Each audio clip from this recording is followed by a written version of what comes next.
अस्सलाम वालेकुम। मैं हूं शाहनवाज बुक और आप देख रहे हैं मेरा यूट्यूब चैनल दी एपेक्स कोर्ट। आज मैं आपको अदालतों में जो आम रोज़मर्रा जो मुहावरे इस्तेमाल होते हैं, फ़िक्रे जो जिनका आम शहरी के लिए जानना ज़रूरी है, वो उनसे आपको रोशनास कराऊंगा। तो चलते हैं पहले अल्फाज की जानिब।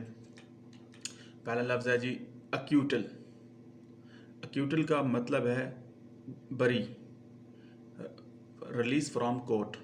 यानी कि अदालत में जो जो मजिस्ट्रेट की अदालत होगी या सेशन अदालत होगी या कोर्ट की कोई भी अदालत होगी, हाई कोर्ट या सुप्रीम कोर्ट, वहाँ से जो अल्फाज लिखे होते हैं मेन जजमेंट के पे आखिर में कि जी acquittal release from the court, court release from this case and तो उस अक्यूटल का मतलब बेसिकली है बरी होना, रिलीज होना, या और उस केस के मुतल्लिक होता है ये। दूसरा अल्फाज है जी हमारा आज का डिस्चार्ज। डिस्चार्ज दो तरह के होते हैं। डिस्चार्ज होता है जी रिलीज फ्रॉम पुलिस और कोर्ट ऑफ लॉ। पुलिस भी अंडर सेक्शन 164 के तहत किसी भी मुजरिम को या मुलजिम को वो डिस्चार्ज कर सकती है उस केस से, और कोर्ट भी कर सकती है। तीसरे नंबर पे क्वैशमेंट ऑफ एफआईआर। ये हमेशा हमने अक्सर देखा होगा अपने जो कॉज लिस्ट आती है हाई कोर्ट की, सब डिस्ट्रिक्ट कोर्ट की या सेशन कोर्ट की, उसमें अक्सर ये अल्फाज लिखे होते हैं क्वैशमेंट ऑफ एफआईआर। इसका मतलब होता है कैंसलेशन ऑफ एफआईआर, यानी कि एफआईआर की मनसूखी। तो बहुत से लोग इनको को इनका मतलब नहीं पता होगा कि किस क्वैशमेंट का क्या मतलब है। तो इसका मतलब बेसिकली मनसूखी। क्वैशमेंट ऑफ एफआईआर मीन मनसूखी। एफआईआर को कोई अगर पर्सन है वो चाहता है कि मेरे खिलाफ गलत एफआईआर दर्ज हुई है, तो वो उसको अगर कैंसिल करवाना चाहता है तो वो क्वैशमेंट ऑफ एफआईआर की रिट करेगा हाई कोर्ट में। अपील। अपील के लिए मैं यहाँ एक चीज़ बताता चलूँ, ये हमेशा हमेशा के लिए जो चीज़ जहन में रखें या जहनशीन कर लें, खासकर वो लोग जो कानून से वाबस्ता हैं या वो कलर के जो इससे वाबस्ता हैं, हमेशा अपील जो है ना हायर फोरम पे इस्तेमाल की जाती है। मिसाल के तौर पे यहाँ अगर कोई केस मजिस्ट्रेट की कोर्ट में हुआ है तो वो उसके खिलाफ फैसला आ गया है, तो हमेशा वो सेशन कोर्ट में जाएगा। अगर सेशन कोर्ट का फैसला है तो वो हाई कोर्ट में जाएगा। अगर हाई कोर्ट से उसका केस खारिज हुआ है किसी भी बुनियाद पर, तो वो सुप्रीम कोर्ट में जाएगा। हायर फोरम इसके सेक्शन इसका डील करता है 196 से 102 और सीआरपीसी के तहत। अब आते हैं रिवीजन की जानिब। रिवीजन भी में भी आप अभी जहनशी कर लें कि रिवीजन भी हायर फोरम पे होती है। सेक्शन इसके 115 है सीपीसी।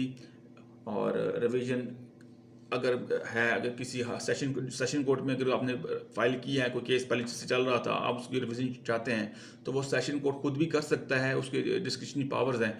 लेकिन वो आप चाहें तो उसको हाई कोर्ट या किसी और फोरम पे भी इसको लेके जा सकते हैं, हायर फोरम पे भी। रिव्यू।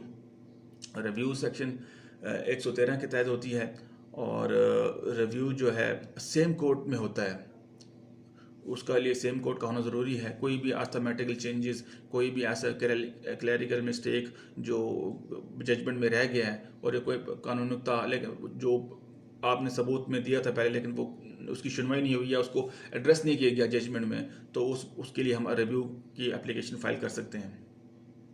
अब आते हैं रेफरेंस की जानिब। रेफरेंस हमेशा लोअर कोर्ट से हाई कोर्ट की तरफ जाता है, और बेसिकली जो लोअर जुडिशरी हमारी वो रेफरेंस फाइल करती है हाई कोर्ट में। इसको आम या फेडरेशन की तरफ से भी ये रेफरेंस फाइल हो सकता है, लेकिन बेसिकली ये फाइल जो है ना लोअर जुडिशरी ही करती है। नॉर्मल जो सतह पे हमने देखा है कि लोअर जुडिशरी ही इसको फाइल करती है हाई कोर्ट की जानिब। प्रेसिडेंशियल जो रेफरेंस होता है वो एक अलग चीज़ है, उसके मैं बाद में किसी मजमून में डिस्कस करूंगा आपके साथ। अब आते हैं नंबर 8, ज्वाइंडर ऑफ पार्टीज, यानी पार्टी के साथ मिलना।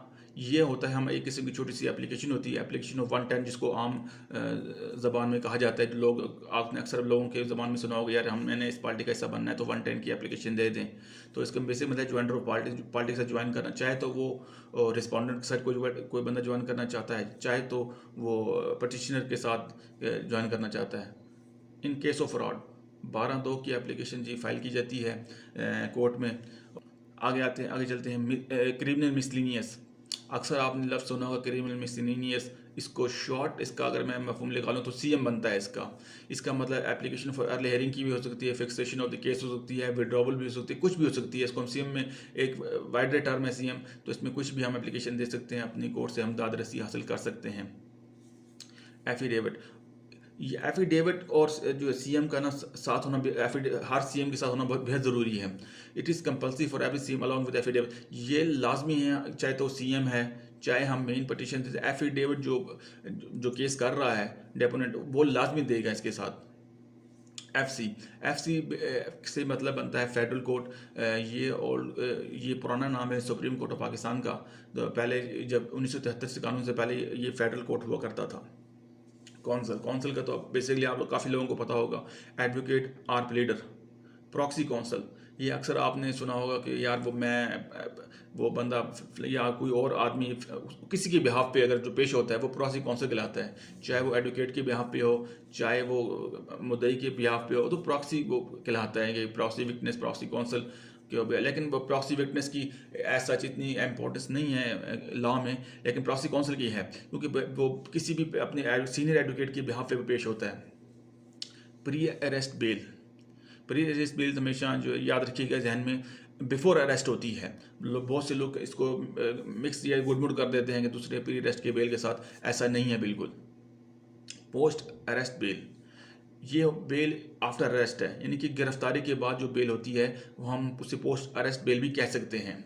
इसके अलावा एक और उनकी वाइड टर्म है एंटीसिपेटरी बेल। बेसिकली ये एंटीसिपेटरी किसी अनात या सियासी तनासुर में ली जाती है, लेकिन ये भी सुप्रीम कोर्ट के हालिया फैसले में एंटीसिपेटरी बेल को बैन लगा दिया गया कि एंटीसिपेटरी बेल भी प्री अरेस्ट की एक किस्म है, जो उसमें यानी कि अगर मुझे कोई खतरा है किसी जुर्म से या किसी केस में कन्विक्शन होने का, तो मैं एंटीसिपेटरी बेल के लिए अप्लाई करता हूँ। लेकिन अभी सुप्रीम कोर्ट के हालिया फैसले में इसको ये जायज़ करार नहीं देगा कि कोई भी आदमी जो खासकर politicians pre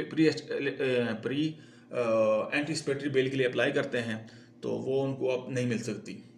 bell after conviction, ये उम्मून जो जब सज़ा हो जाती है किसी भी आदमी को, तो उसके बाद ये बेल आफ्टर कन्विक्शन किसी भी सज़ा के किसी भी दौरान ये अप्लाई कर सकता है, कोर्ट से रिज्यू कर सकता है, चाहे डिस्ट्रिक्ट कोर्ट में हो चाहे हर फॉरम पे हो, तो वो केस की नौयत के हिसाब से होगा ये चीज़।